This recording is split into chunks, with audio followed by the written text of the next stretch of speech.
महादेव। जैसा कि आप देख रहे हैं, हम आ चुके हैं व्यास जी की गुफा पे, जहाँ पे व्यास जी ने महाभारत की और कई सारे भेद की और पुराणों की रचना करी है। तो हम पंडित जी से पूछेंगे कि वेद व्यास जी के बारे में कुछ हम ज्ञान लेंगे और आप सभी को भी बताएंगे।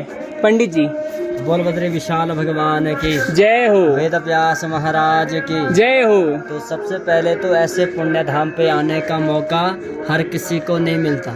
भाग्योदयेन बहुजन्म समर्जितेनो शतसंगमम चलवते पुरुषो यदा वे। एक ही जन्म के नहीं, जन्म जन्मों के भाग्यों का उदय जब होता तब जाकर के ये भूमि प्राप्त होती है। तो वेद व्यास जी ने इसी पावन गुफा में बैठ करके सबसे पहले वेद को चार भाग, वेद पहले एक ही था जो ब्रह्मा जी के मुख से निकला, तो वेद व्यास जी ने उसके 3 भाग और किए थे। उस तब इसी 4 भागों में बांटने के ही कारण इनका नाम पड़ा वेद। और जन्म होते ही विशाल हो गए, बड़े हो गए, इसीलिए नाम पड़ा व्यास। काला स्वरूप हुआ इसीलिए नाम पड़ा कृष्ण। और बैतवा और जमुना के द्वीप में जन्म लिया इन्होंने कानपुर में, तो तब नाम पड़ा द्वैपायन। तो इनका पूरा नाम है श्री कृष्ण द्वैपायन वेदव्यास। तो वेदव्यास जी ने इसी पावन गुफा में बैठ करके जितने भी हमारे ग्रंथ, वेद, पुराण, शास्त्र हैं, उन सब की रचना यहीं पे की। लेकिन महाभारत को लिखने के लिए वेद व्यास जी के पास समय की कमी थी। द्वापर का अंतिम समय था, कलयुग आने वाला था, इसीलिए इन्होंने ब्रह्मा जी के कहे अनुसार गणेश जी को बुलाया। गणेश जी आए। गणेश जी ने शर्त रखी कि सुट्टे तत्प्राह विघ्नेशु, यदि मैं लेखनी क्षणम, लिखते वक्त मेरी लेखनी जो है क्षण भर भी रुकनी नहीं चाहिए, क्योंकि गणेश जी दोनों हाथों से लिखा करते थे। तो इस गुफा से वेद व्यास जी महाभारत बोले और नीचे गणेश गुफा में गणेश जी लिखते गए। महाभारत के बाद भी वेद व्यास जी को जब आत्म संतुष्टि नहीं हुई तो इस गुफा को छोड़कर चले जाते, उदास होकर नीचे सरस्वती नदी के किनारे वहाँ पे जाकर के बैठ जाते हैं। नारद मुनि आते हैं, कहते भगवान तुम इतने दुखी क्यों हैं, कारण बताइए। तो वेद व्यास जी ने कहा कि मैंने ग्रंथों का लेखन किया, वेदों का विभाजन किया, धर्म का निरूपण किया, 17 पुराण लिखे, तब भी मेरा चित्त जो है शांत नहीं है।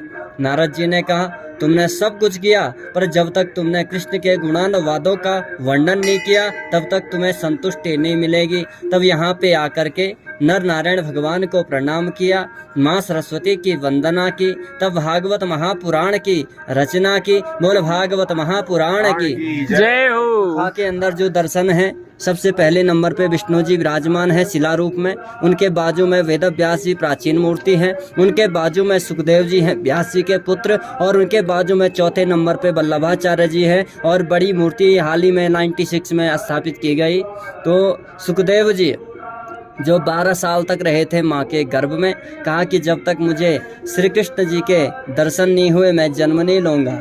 और लास्ट जो वल्लभाचार्य जी हैं चंपारण्य छत्तीसगढ़ से 1545 में 500 साल पहले 11 वर्ष की उम्र में यहाँ पे आए।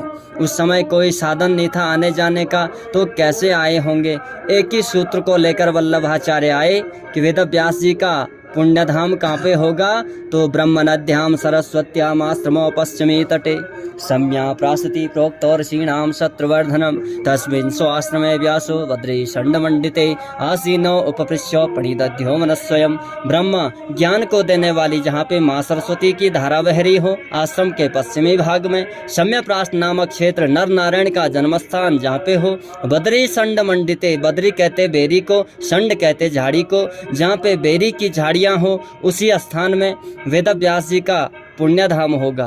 तो वल्लभाचार्य जब यहाँ पे आए साक्षात दर्शन दिए वेद व्यास जी ने, क्योंकि अस्वस्थामा बलिर्व्यासो हनुमानस्य विभीषण कृपा परशुरामश्च सप्ते तैतृजीविनो। और इस भूमि में ये बेरी की झाड़ी किस कारण से हुई, सरस्वती और अलकनंदा नदी का संगम हो रहा, जो इसे कहते हैं केशव प्रयाग। तो नारायण जी इसी स्थान में जब तपस्या कर रहे थे, आंधी तूफान बर्फबारी जब होने लगती है, क्षीर सागर से माँ लक्ष्मी को बड़ा दुख महसूस हो रहा था। तो माँ लक्ष्मी ने वहाँ पे जा करके एक विशाल बेरी का वृक्ष बन करके नारायण जी के ऊपर से छाया कर दी। कई वर्षों बाद नारायण जी का जब ध्यान टूटा, लक्ष्मी को सेवा में पाया, कहते देवी मुझसे ज्यादा कष्ट तुमने किया, मैं तुम्हें वरदान देता, यह स्थान जो है तुम्हारे नाम से भी विख्यात होगा। बोल बद्री नारायण भगवान की जय हो। ये गुफा का बाहरी पार्ट जो दिख रहा है, अलग अलग पन्ने दिखाई दे रहे हैं,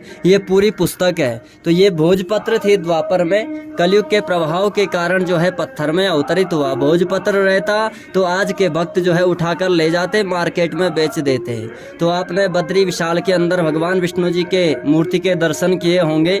ये स्वयं भू विष्णु है, किसी कलाकार ने इस मूर्ति को बनाया नहीं। जब द्वापर का अंतिम समय था, कलयुग आने वाला था, तो भगवान विष्णु शालिग्राम पत्थर की मूर्ति में विराजमान हुए। कहा कि जो भक्त श्रद्धा भक्ति से मेरी इस मूर्ति के दर्शन करेंगे, उनको मेरे साक्षात दर्शनों का फल प्राप्त होगा। बौद्धों का समय आया, उन्होंने मूर्ति को उठाया, नारद कुंड में जब डाल दिया। पुनः मंदिरों में मूर्तियों की पूजन स्थापना जब शुरू होने लगी, बद्रिकाश्रम में न हो पाई, तो सारे देवी देवता तब भगवान शिव के शरण में गए। तो भगवान शिव ने कहा मैं स्वयं आदिगुरु शंकराचार्य के रूप में जन्म लूंगा। तो 2000 वर्ष पहले आदिगुरु शंकराचार्य जी को स्वप्न होता है, वो देखते मूर्ति तो नारद कुंड में पड़ी हुई। तो आदिगुरु शंकराचार्य बद्रिकाश्रम आए और मूर्ति को उठाकर पुनः स्थापित की। बद्रिकाश्रम में स्थापित करने के बाद विश्वकर्मा के द्वारा उस भव्य मंदिर का निर्माण करवाया। उसमें प्रधान अर्चक चुने गए नारद मुनि। इसीलिए 6 महीने कपाट बंद जब हो जाते भक्तजनों के लिए, तो 6 महीने स्वयं नारद मुनि पूजा करने आते, 6 महीने भक्त पूजा करते। 6 महीने भक्त, 6 महीने भगवान। मंदिर की अखंड ज्योति 12 महीने जली रहती। 6 महीने बाद कपाट जब खुलते, ज्योति जली हुई मिलती, तो भागवत की बुक साक्षात कृष्ण स्वरूप होती। इसीलिए ये पत्थर में अवतरित हुआ। बोल बद्री विशाल भगवान की जय हो। हरि ओम। आप लोगों की यात्रा मंगलमय हो। हरि ओम। हरि ओम।